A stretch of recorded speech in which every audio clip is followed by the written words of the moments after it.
Love for all, hatred for none. Love for all. Why do I have to get married just to have sex? So the assumption here is that I can have that anyway. What difference would it make by just getting married? Yeah, this question goes back to that point that I made earlier about the history of marriage. Because in the long history of us as a human species, anybody would have considered this to be a really stupid question because they understood that the whole point of marriage is to keep that part of life away so that we're saved from all the things we're suffering from in our society today. We're Hmm. talking about teen pregnancies. And then, not just pregnancies and the need for abortion. I mean, abortion is such a huge debate in our society because there's so many unwanted pregnancies. When you have a society of married people, when a woman knows that she has a man who is committed to her financially and emotionally, then that need, that impending, urgent, desperate need for emotion is not a mainstream need that exists in society. So this debate is a byproduct of it. The rampant and plague-like spread of STDs in society. So, the institution of marriage and saving sex for after marriage is there to prevent all these things that we're already suffering from. So again, when this is kind of a common question that arises in our society, it's because we've gotten so used to and so well adjusted to living in a profoundly sick society where you just assume that, okay, everybody gets herpes at some point or another. That's not a normal way of thinking. Then you start thinking that, what's the point of marriage? Why should I even wait? So I mean, the question kind of is, the way I It is see a it is tough that it is. one. I mean, it is a tough one, especially for the younger ones, right? Where you're almost laughed at. If a 17, 18-year-old says, I'm going to wait until I get married before I have sex, you're almost bullied, man. Like every day people go to high school, middle school, whatever, because all their friends are involved in it. It must be tough, cause stuff. If you want to shed some light on that. Yeah. No, no. So even media plays a huge role in this rewiring of our brains to think that the end goal is to, have that intercourse. And that's the problem. Every single movie, romantic movie you can think of, they will always end with, all right, here you got the girl, you slept with her or whatever, and that's it. Show's over. But that's not the reality of life. Reality of life is it continues and moves on from there. You have kids; they'll never have a take two on, or in fact, they have whatever take two they may have on the movies. They'll always have a comical aspect of it. How he's dealing with kids and he doesn't know what to do, and because the reality is that there is an actual effect or an outcome when you have this kind of intercourse, when you have this kind of relationship, and unfortunately, that you leave women and then children most vulnerable whenever there is no commitment in such relationships. So commitment is key, and that's why marriage is so universal and so important, because it forces men who, instead of choosing animalistic, carnal desires, they're forced to choose, civil life where they commit and where they make that decision to commit. I think that's very important to understand as well. Yeah, that question, like, it's definitely something that historically would only have been asked by a man, or by men. It wouldn't have been women who understood, who lived in a society where their basic future and those vulnerabilities that come in dating, when it comes to, childbearing and also sexually transmitted diseases, which, by the way, women are way more vulnerable to from multiple angles than men are. This is like, just a fact. And so society, through the institution of marriage, protected women. It wasn't ever women saying that, why do I have to get married just to have sex? No woman would have said that who understood what was in her own interest. So historically, it's always been men who have said it. And now, it's only now that this has become so common that women also have kind of bought into that masculine ideal. That I don't even understand how men were able to convince women to think that this goes in their favor. So I mean, to me, that's what's actually the really fascinating thing, which is that it's always been a male question, but now that women are asking the question, it's just and I think the now aspect of it, right? When you say now, everyone is asking it, men and women. So the spin to that question, therefore, is that people want to know how compatible they are to someone. Whether that's arranged or dating, it's a big part of society. Social media, we hear about a lot of people who, the more women that a man has gone, before he gets married, is how great he is how whatever, right? So women also, and men, because of the way society is set up, want to be sure that this person is sexually compatible. So they want to keep trying until that ideal person. So it's one of the things that defines, that perfect match. So if that's ingrained in someone's mind, then obviously they're going to want to keep trying that until they're sure that, okay, this person is going to make me satisfied. So then I'm going to get married to this person. Do you think that's a fair argument Now, that people? there's two problems with that. Number one is there's a thing called the paradox of choice, and that's basically that, the more choices, the more options you have, the less likely you're to pick anything. And that's actually what we're seeing statistically today. Less people are willing to even get married. Less people are even, willing to connect with somebody, have a relationship, and they're living lives completely alone. And that's again because of paradox of choice. Dating allows that environment where, the stats are that in America, on average, somebody will have up to 7.2 partners in their life, sexual partners.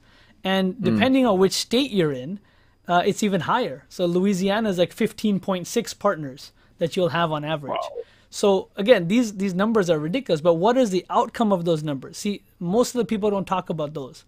There are 15 million single parent homes in America, of which 80% of those are women. And remember, these are single parents. So even another stat, 40% of all children born are born to single parents. Again, majority of which are women. And then let's put into factor the financial toll. To raise a kid from 0 to 17, it costs more than $230,000. So now that entire financial burden is now put onto the woman. That man just had that one night stand. He moved on, did his thing, probably has another career, another job, moving on to another person, while women are now left bearing the child, raising the child, and all the economic burden and the social, emotional burden that comes along with it. Yeah, when I think about these questions, I kind of feel like there is a legitimate, maybe it is a legitimate question. Maybe there is such a thing as, there's just complete sexual incompatibility. That if there's no compatibility, then they're just not able to have pleasure and happiness in the relationship. I don't really think that's true, because I think that if there's good communication in the relationship, communication about sex and these types of subjects, then compatibility can be developed. It's not like you're either compatible or you're not. There's always work that you have to do towards something in a relationship. But here also, like you were mentioning, Mahmoud, the question is, what is the cost of it?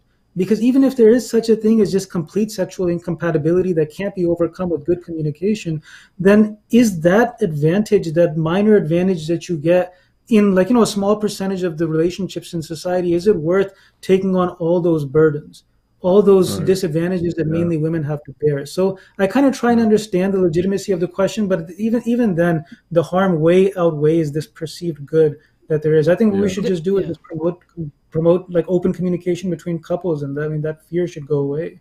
It covers a lot issue of though. No, but there's another issue though, Rizwan, is that it's shallowness, right? People aren't divorcing or separating or ending relationships because of the person's not, physically capable or something. They're doing it because they snore, or because they have morning breath. Right. Yeah. No, go ahead. I'm just saying it's usually over the dumbest, most shallowest things you can possibly imagine. And again, that's the problem. People are not looking at the priorities of a relationship. They're just looking at some of those shallow things and deciding, I don't like this person for this reason, I don't like this person for this reason. And then they keep going, looking, like Rizwan said earlier, that perfect person. And they never end up finding that perfect person, because one person has these qualities, the other person has these qualities, and they end up in that way. So. Yeah, but that's the norm though, right? In the society we live in, where, if my whole life it's just been like, okay, I don't want to live with you anymore, and I move on. I've been dating and dating and dating. Now I'm given this huge responsibility of marriage. I may not know how to deal with it. I may just think I can just walk out, right?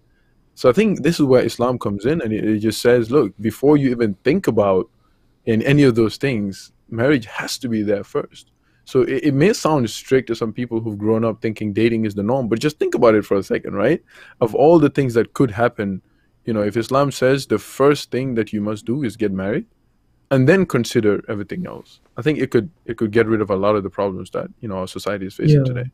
Yeah, and a lot of the points that were made, they have to do with the social shift, because I'm sure there are people who are raised in a strong family unit, and now in this generation has gotten very much interested in dating in a new way that didn't exist before. Even in our parents' generation here in the United States, there was still that concept of chastity that was kind of prevalent even in the dating scene. But, so there might be a lot of people who are listening and thinking that, yeah, I date, but I still do understand the concept of long-term commitment. I can still get married and all these things. But I think the real change that you start to see is in the generations as they go forward. Like Mahmoud was saying, Yeah. that there's a paradox of choice, that after a while you get a shorter attention span. You don't grow up in a stable household, so you don't understand how to have a committed, long-term, fulfilling relationship that involves a whole years and years of compromise and sacrifice mutually to be able to get to a higher point. So, Yeah. these things that we're talking about, I mean, some of the points that were mentioned, and I was thinking also that, there are exceptions to the rule, but I definitely do find that cultural shift in a society definitely goes Yeah. towards these destructive types of behavior when people leave marriage and arranged marriage and then go towards dating. Thank you so much, gentlemen. I do not want to cut this because I'm absolutely enjoying this fantastic conversation, but we promised 30 minutes, and 30 minutes it is. To remind you once again of the question of the day, which we want you to participate in, share your comments in the comment section. What do you think about this question of the day? Which, if you can kindly pull it up. Thank you. So the question is, write it down. Do you think dating will make marriage obsolete? Do you think dating will make marriage obsolete? So share your comments in the comment section. If you like this, episode, and hopefully we'll bring you better episodes, you can like, subscribe, and of course, hit the bell icon so you'll be notified whenever we come live. But it's easy to note, 8 p.m. Eastern Time every Wednesday. You can also reach out to us. That's our website, www.askislam.us, and also info@askislam.us. That's how you can reach out to us with feedback or questions. From the whole team of Ask Islam, I say a very warm assalamu alaikum to you. May the peace and blessings of Allah Almighty be upon you all. Before you head back into your busy lives, don't forget to like, subscribe, and hit that bell icon. Love for all, hatred for none.